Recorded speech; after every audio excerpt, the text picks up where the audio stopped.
Сәлем баршаңызға достар. Бүгін сіздермен бірге ыстық күнде шөліңізді басатын өте керемет әрі дәмді салқын сусын жасайтын боламыз. Сіздер де міндетті түрде жасап көріңіздер. Видеоны соңына дейін қарап, сіздерге ұнайтынына 100% сенімдімін. Бізге ол үшін қант қажет болады. Және де менде қатырылған шие бар тұғын үйде, сол шиені қолдандым.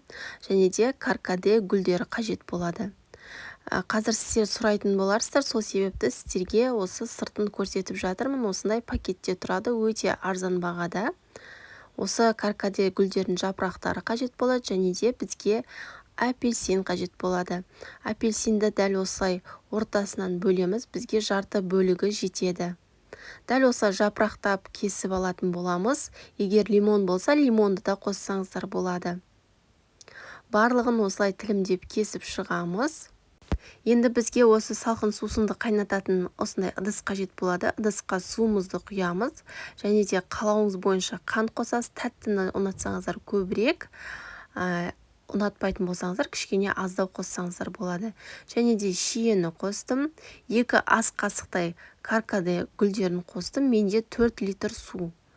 Және де осы апельсиннің тілімдерін салып, және де мята өте әдемі иіс беру үшін осындай жалбыз, яғни мятаны қосып, барлығын осылай араластырып аламыз.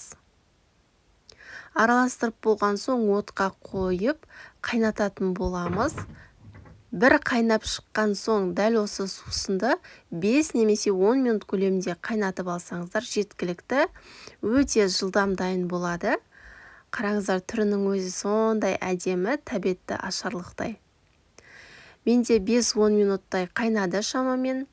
Және де қайнап болған соң ішіндегі қайнап болған шиені, апельсин тілімдерін барлығын осылай сүзіп алатын боламыз. Олар енді бізге қажет емес, сол себепті барлығын сүзіп алып, осындай үйіңіздегі кез келген бір ыдысқа немесе баклажкаларға құйып, мұздатқышқа әбден суытып салқын күйінде жесеңіздер болады.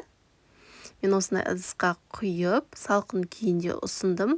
Өте керемет болып шығады. Сәндік үшін осылай апельсин мен жалбызды қолдандым. Сіздер де жасап көріңіздер, өте дәмді болады. Көп қып жасап баклажкаға құйып, морозильникке сақтасаңыздар тіптен керемет болады. Назарларыңызға үлкен рахмет. Мен каналыма тіркеліп, қоңырау белгісін басып қойдым, ұмытпаңыздар. Сіздермен болған ләззат.